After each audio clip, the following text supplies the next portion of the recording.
Hey guys, welcome back to another episode of More Work for Trevor.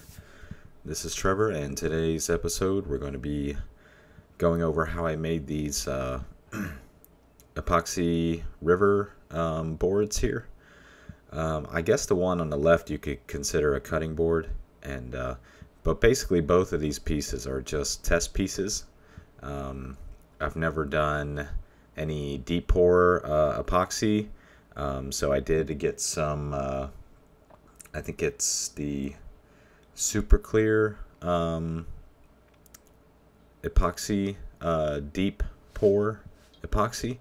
And this is a 72-hour cure epoxy. I've done a lot of the other epoxy that's just a 24-hour. Well, basically it's hard in 24 hours. It still doesn't cure until 72 hours, but basically it dries pretty fast. You got about an hour or less working time. This stuff here is made for deeper pours. So basically you have it dries more slowly, and it heats up more slowly than the other stuff. And what that does is allow more of the bubbles to escape as it's drying, so that way you can do deeper pours instead of a 1/8 inch or maybe even a 1/4 inch for some of the other epoxies that are fast drying. This will allow you to do deeper pours with less bubbles. So at this point, and these are just test pieces. None of this stuff is really meant to be finished. This is just kind of something I'm gonna show my actually a guy I'm working with in Gainesville. We're building these historic houses, and every house that he has built has come with a beam, and the kind of the first main floor is all open, and the second floor has the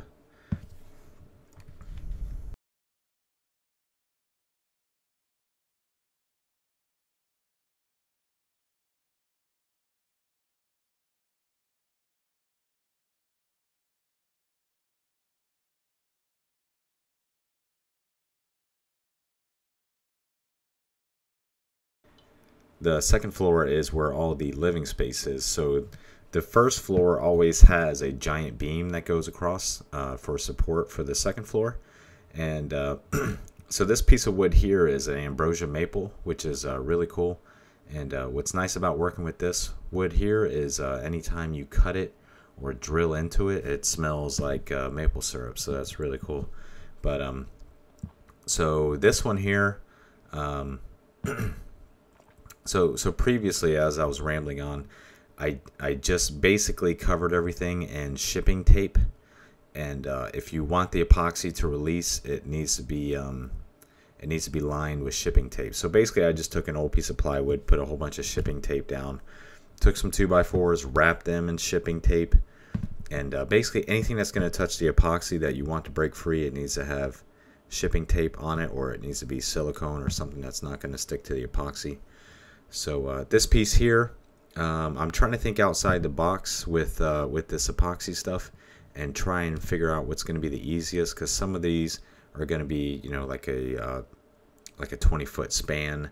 So I don't know if I want to do a 20-foot long, piece together pour, or several 8 or 10 footers or anything like that. So I'm trying to just, get my feet wet and figure out what I'm doing right, what I'm not doing right, what's going to work with this stuff. So for one piece, I'm going to do kind of a traditional river pour. So I just got, basically I just took a square piece of that ambrosia maple. I cut it with the jigsaw, and I sanded it with a rough grit sander on the angle grinder. And so I kind of just made it look like some cool jagged pieces. So if you only have a square board and you want to make it look like a river, that's what you could do. You could just make some squiggly lines, cut it out, shape it with the sanders, and then you'll have an irregular shape that you can kind of make the river with. So basically, I got these things clamped down. My 2 pieces of wood here that I have clamped, that's holding the other ambrosia maple down. Those are also wrapped in shipping tape, so that way those don't adhere to the epoxy.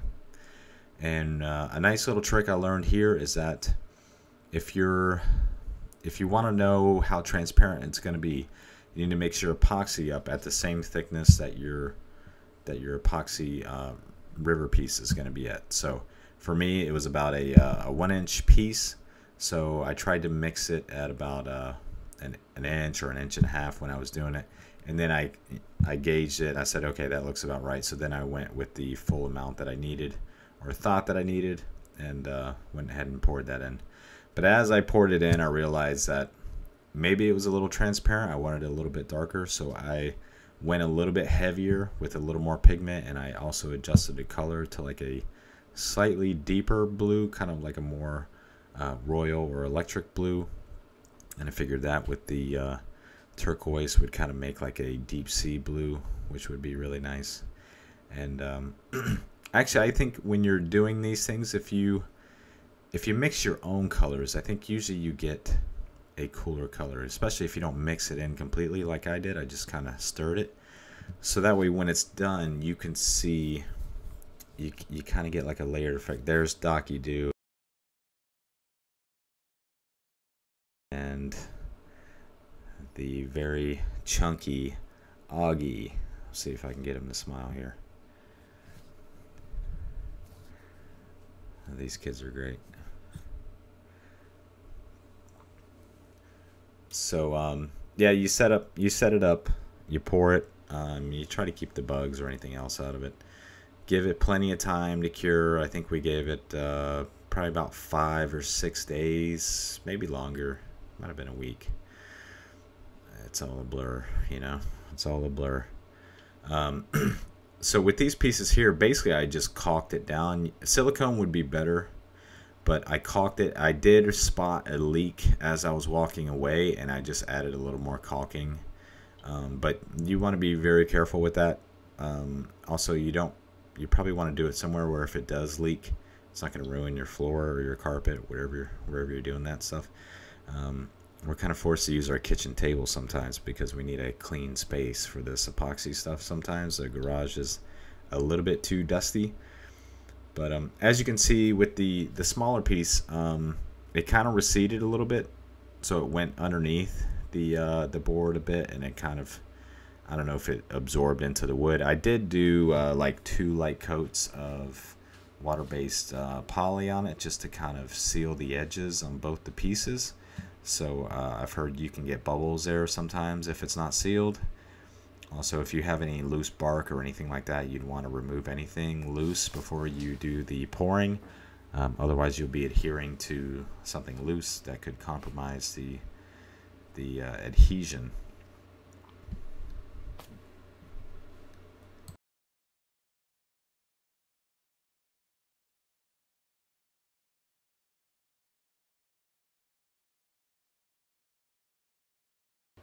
So our plan in our head is we're gonna wire some low voltage LED lighting in the beam, and then we're gonna clad it with some kind of nice wood. We've used dark walnut, we've used ambrosia maple, and we're thinking, you know, we can easily get the electricians to just wire up a low voltage switch, and if we do some epoxy stuff like this and clad the beam in it. You also have the option to hit the light switch, and you have this illuminated epoxy clad beam, which is pretty unique. I can't say I've ever seen anyone that has that, and maybe that'll be a pretty cool selling feature. But either way, even if we don't do the lights in it, it's finished now. You saw what it looked like at the beginning. These things are really nice. I mean, it's just every time I have them sitting in my kitchen, every time I walk out there, I just stare at it because it's just it's cool to look at. It does remind me of like a deep ocean or something, some kind of river. So here we are. We're just, after we take it out of the mold, it's going to be in pretty rough shape because of the epoxy. So you're going to need to plane off a certain amount of thickness on that. So that's what we're doing here. We're trying to just get everything flush, and it's not going to be smooth, but at least it's going to be flush. Everything's going to be the same thickness roughly, and then we can attack it with some real rough grit sanding. and work our way all the way through all the grits to a fine buffing finish. I didn't have all the I was missing some grits. I had like a 60 and then a 120, a 200, and then a 500, and I think a worn out 800, and then 1,000, a 1,200. Some of them were kind of worn out, and I didn't, since it's just a test piece, I just kind of wanted to get a feel for what it's going to take, and try and figure out a game plan for this stuff. So here's the one here. I'm just kind of cleaning up the edges. I have Dad go through and run these things on the joiner to flatten up the edges. So here's the pieces after the planer. You can see there's a little bit of tear out with the planer. That planer was kind of rough. I can't say I've ever planed anything before, so I don't know if it's just the old planer or if that's just the way it goes. I'm thinking it might be a little bit of both. But you can see the back of that one. That's the front. Now there's the back. So the epoxy did flow up underneath some of the wood, so there's like a 1/16 of solid epoxy back there, and I didn't finish it. I just left it.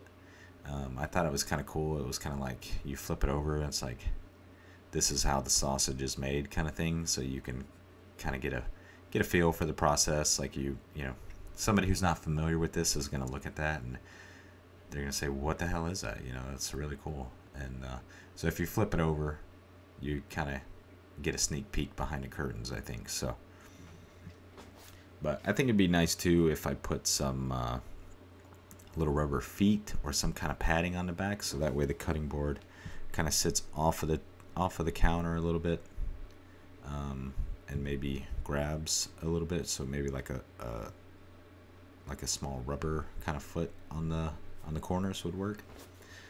So here I'm starting out with the with the belt sander. I got 60 grit on here. It's a brand new sandpaper for this one, and you really want to take your time. You don't want to end early with this. You want to keep going until you're perfectly flat, because if you jump ahead on this, and it's just going to take you more time on the vibrating or orbital sander with a slightly less rough grit. So your belt sander is going to be the powerhouse that's going to do the bulk of the work, and then everything after, you're just refining and smoothing, working your way through the grits, taking your time. I think the finish level that it came out to was okay. I think it could be better, and I think it would be better if I had a new set of sandpaper grits to work through. But I think considering what I was using, it turned out fine. I don't think anybody would complain. I can see the defects. If I get really close, you could see them a little bit. You could see a little bit of haze. And I don't know if it'd be easier to just finish these things in a clear coat of epoxy, or what I did is I just used the mineral oil and the beeswax to kind of just polish it up. That's a natural finish. So the epoxy is food safe, and the beeswax and the mineral oil is food safe. So you're a little bit safer that way. But if we're gonna wrap the beams with this, we could probably get away with doing a poly, or I don't think an epoxy top coat would be feasible, because it would just be, it might be too much epoxy for the complete project, like cost wise. But I mean, these are really nice houses that we're building in Gainesville, Florida. They're 2-story modern historic homes. One is a Queen Anne. We also have a Gothic revival one. The Queen Anne has a 40-foot tower. These are in downtown Gainesville, pretty close to downtown Gainesville. townhomes, they have a connected garage, and you know, basically we just focus on building high quality homes. You know, this guy hired me on early on previous homes a couple years ago, and he's really meticulous. He's the kind of guy that he does things how I do things. You know, it's gonna take as long as it takes to do it right. You know, no shortcuts, no, you know, nothing but perfection in the end. So we get along pretty good because we both do things that way. You know, it's kind of a lost art. It's a lost it's a lost way of life. You know, homes are built very quickly and very cheaply now. We kind of do the opposite. We figure, how can we build the best home with the highest quality that we can get for our money. So yeah, that's the name of the game. Hunter's Grove is the build that is going on, that these are getting built for. Yeah, so at this point I've worked my way through the grits. I started out with, I got that vibrating sander there. I started out with a 60, worked my way from 200 to 500 to 800 to 1000 to 1200, and then I've got this fine polishing pad on a variable speed angle grinder. And what's nice about that is I can turn the speed down low, or I can turn it up high. That way I'm not burning through anything if I'm running too fast. And I'm just using the mineral oil and the beeswax to basically buff this thing to its final finish. So sorry, I don't want to get off track too much with the homes, but if you wait to the end of the video, there's some more stuff about the homes that we build and stuff like that if you're interested. But so going on with the finish here, I'm just trying to buff it, give it a light buff for a couple minutes, and see if we can get this puppy to shine here.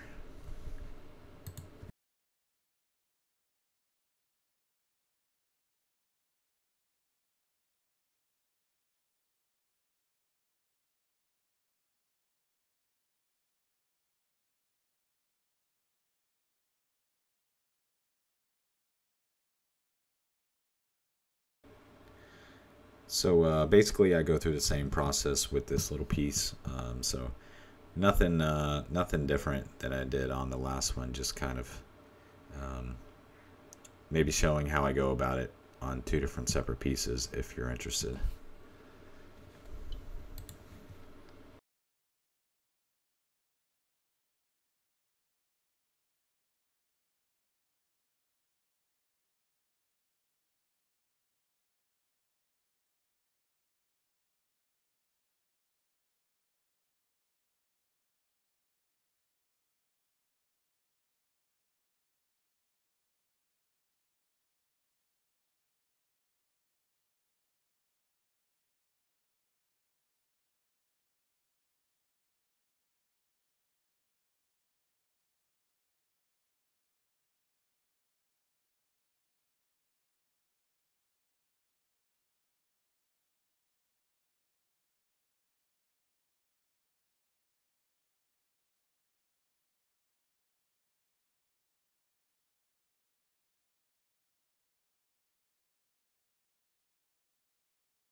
Yeah, so basically the same process again, just work your way through the grits. And I was using rubbing alcohol to check those sanding pads. A lot of them are wet or dry sand. So I was using alcohol because it would evaporate quickly, and I can check my work to see if it was good or not. So you kind of, before you move on to the next grit, you want to take a close look and make sure you got out all the marks that you left with the previous grit, because if you move on too early, you're gonna have to go back and with those heavier grits to get the other stuff out, and it's kind of a pain in the butt, but it is what it is. There's nothing you can do about it. You got to take your time and check your work. So here's the finish. You saw a little bit at the beginning, but here's the end. And it's so cool to look at, especially when you see the edge.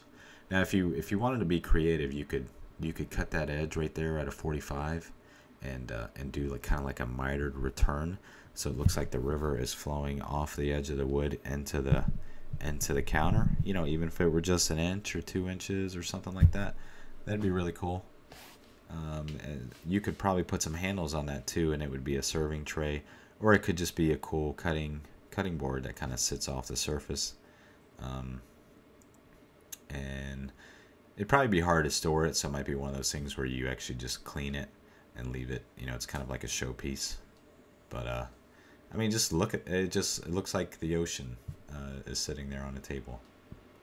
So here's a little update on the. I'm still building this island. That's the hood that I got that I mounted in this custom kind of cabinet for the hood, and I still need to finish this bottom piece. I got some epoxy kick plate and a bar that needs to go in there, and some corbels to hold up that counter.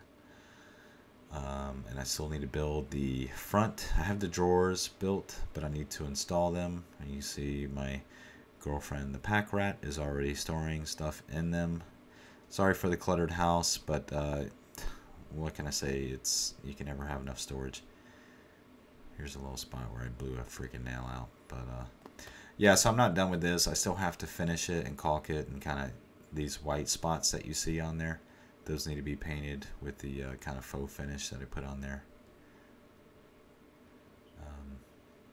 But yeah, all in all, I think it came out pretty nice, and I tell you what, the people that are going to rent this house one day should be pretty happy.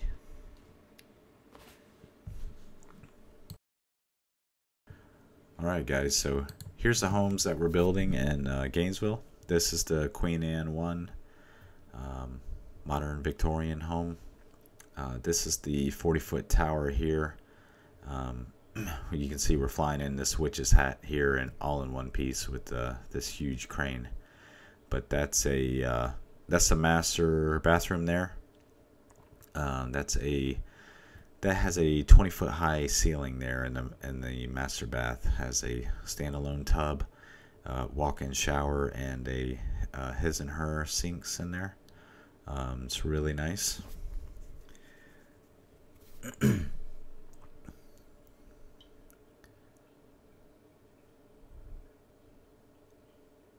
So here's one of the previous homes that we built. You can see that we do a really good job, and we try to build a really nice home that's gonna last for, you know, at least 100 years, a couple hundred years, you know, God willing. You know, giant hardwood doors, nice decking for families or the owners to relax on in the evenings. Brick pavers, you know, brick steps, iron railings and stuff like that, stained glass. I mean, we do the best we can to make this a cool, modern, historic home.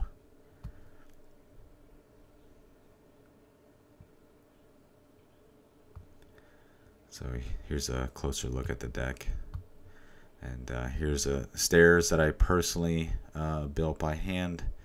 I think it took me several weeks.